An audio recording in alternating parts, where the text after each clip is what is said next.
Good morning, students. In today's class, in research methodology, we'll discuss about scaling technique. In the previous classes, we have discussed about the introduction to research and about the qualities of research and the different research designs we have discussed. In today's class, we'll discuss about scaling technique. Let's move on to the topic. First, let us see what is meant by measurement, and then we'll move on to scaling. So before we proceed further, it will be worthwhile to understand the following terms like measurement and scaling. So measurement is a process of observing and recording the observation that are collected as part of research. The recording of the observation may be in terms of numbers or other symbols to characters of objects according to certain prescribed rules. The respondent's characteristics or feelings, attitudes, opinions. The most important aspect of measurement is a specification of rules for assigning numbers to characteristics. So the rules for assigning numbers should be standardized and applied uniformly. So this must change over time or periods. Now let us see about scaling. Scaling is the assignment of objects to numbers of according to their rules. So in scaling, the objects are test statements, usually statements of attitude, opinion, or feeling. Now let us see the issues in attitude measurement. When a researcher is interested in measuring the attitudes, feelings, opinions of respondents, he or she should be clear about the following: what is to be measured, who is to be measured, and the choices available in the data collection techniques. Now we'll see about the levels of measurement scales. The level of measurement scales refers to the relationship among the values that are assigned to the attributes, feelings, or opinions for a variable. Typically, there are four levels of measurement scales or methods of assigning numbers: nominal scale, ordinal scale, interval scale, and ratio scale. I'll repeat it once again: nominal scale, ordinal scale, interval scale, and ratio scale. We'll see one by one in detail. First is nominal scale. Nominal scale is the crudest among all measurement scales, but it is also the simplest scale. So in this scale, the different scores on a measurement simply indicate different categories. The nominal scale does not express any values or relationship between variables. The nominal scale is often referred to as a categorical scale. The assigned numbers have no arithmetic properties and act only as labels. So the only statistical operation that can be performed on nominal scale is the frequency count. So we cannot determine an average except mode. Say for example, the labeling men as one, women as two, which is the most common way of labeling gender. For data according to the purpose does not mean women are twice something or than men. Now we can suggest that men are somehow better than women. The next one is ordinal scale. Ordinal scale involves the ranking of items among the items which are classified as the characteristics being scaled. In this scale, the items are classified according to whether they have more or less of a characteristics. So the main characteristics of the ordinal scale is that the categories have a logical or ordered relationship. This type of scale permits a measurement of degrees of difference, that is more or less, but not the specific amount of differences, that is how much more or less. So this scale is very common in marketing, satisfaction, and attitudinal research. So using the ordinal scale data, we can perform statistical analysis like median and mode, but not we cannot calculate the mean here. Say for example, a fast food home delivery shop, they may wish to meet their customers. How would you rate the service of your staff? So here we can have 5 points rating scale like excellent, very good, good, poor, and worst. This is how we rate in case of ordinal scale. The next one is interval scale. Interval scale, no, this is a scale in which the numbers are used to rank attributes such that numerically and distances on the scale represent equal distance in the characteristic being measured. An interval scale contains all the information of an ordinal scale, but it also allows to compare the differences or distance between the attributes. Interval scales may be either in numeric or semantic formats.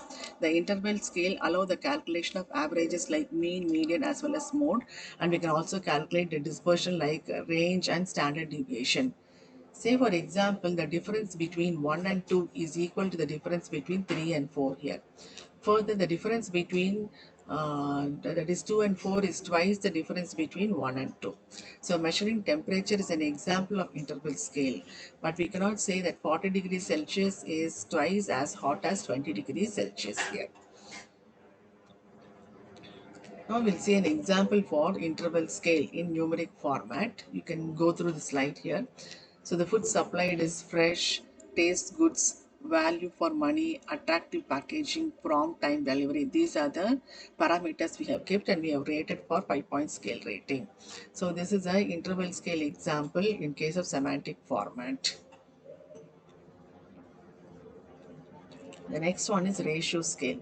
Ratio scale is the highest level of measurement scales. This has the properties of an interval scale together with a fixed absolute 0 point. The absolute 0 point allows us to construct a meaningful ratio. The ratio scales permit the researcher to compare both differences in scores as well as relative magnitude of scores. The example of ratio scales includes weights, length, and times. Say, for example, the number of customers of a bank's ATM in the last 3 months is a ratio scale. So this is because you can compare this with previous 3 months. Say, for example, the difference between 10 and 15 minutes is the same as the difference between 25 minutes and 30 minutes. And 30 minutes is twice as long as 15 minutes here. Now these are the different types of scaling techniques. In scaling techniques, we can that is segregate into two types like comparative scales and non-comparative scales. In comparative scales, we have paired comparison, rank order, constant sum, Q sort, and other procedures. In non-comparative, we have continuous rating scales and itemized rating scales. Under itemized rating scales, we have Likert scale and semantic differential. The first one is comparative scales. So in comparative scaling, the respondent is asked to compare one object with another. The comparative scales can further be divided into following four types of scaling techniques like paired comparison scale, rank order scale, constant sum scale, and Q sort scale. First one is paired comparison scale. So this is a comparative scaling technique in which a respondent is presented with two objects at a time and asked to select one object according to some criterion. So the data obtained are ordinal in nature. Say, for example, there are four types of cold drinks: Coke, Pepsi, Sprite, and Limca. So the respondents, they can prefer Pepsi to Coke or Coke to Sprite, etc. Like that they can choose.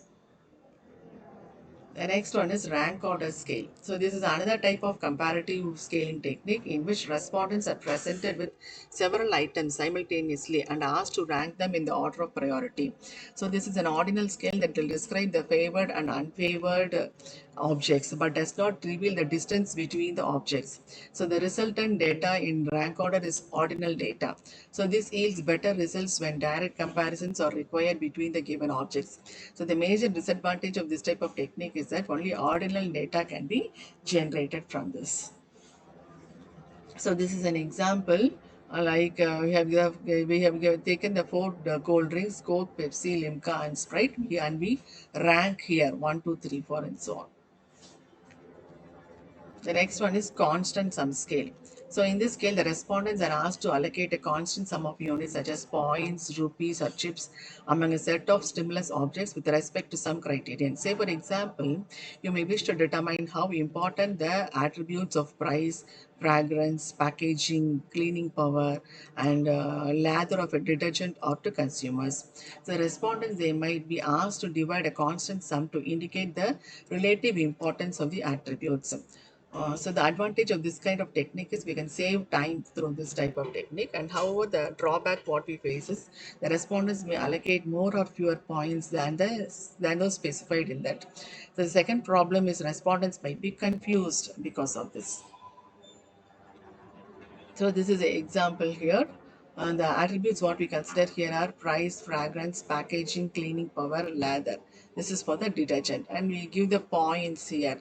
Say 55, 10, 30, 5 points. So totally, if summer we get 100 points in total.